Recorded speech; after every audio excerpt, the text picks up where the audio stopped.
Bakit hinahangaan ngayon, si Liza Soberano? Ang daming dahilan, bakit siya hinahangaan. Na dati kabi-kabilaan, ang pambabash sa kanya. Liza Soberano, pinatunayan sa lahat, na tama, ang kanyang mga desisyon sa buhay.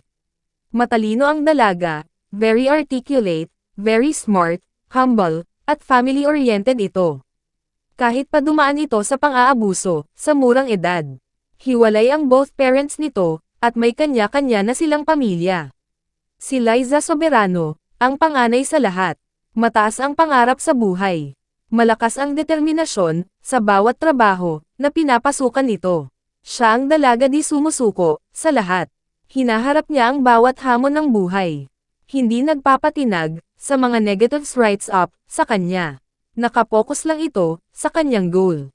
Mapasensya, matiyaga, sa anumang bagay, na gusto niyang makamit sa buhay. Sa karakter, ng isang Liza Soberano, bibihira ang kagaya nito, sa show business.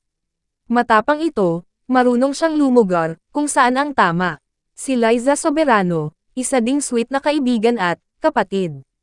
Hindi nagpapabeya sa kanyang pamilya. Si Liza Soberano, marami din, at vocal nilang inaamin, na hanva sila sa kagandahan nito. Super perfect ang beauty ng dalaga.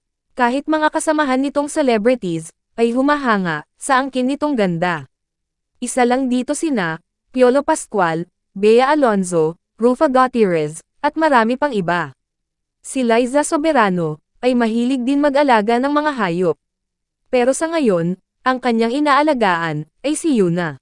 Ang kanyang, baby fur, kasama nito sa Los Angeles. Certified single din ngayon, si Liza Soberano, at sa ating nakalap na impormasyon, si Liza Soberano ngayon ay persegido sa mga proyektong dumarating sa kanya. Ang daming blessings, kay Liza Soberano ngayong taon. Kaya wala pa pala itong balak, magkaroon ng boyfriend. Priority ni Liza Soberano, ang kanyang trabaho, at pamilya. Kung may opinion kayo guys, feel free to comment below. Thank you.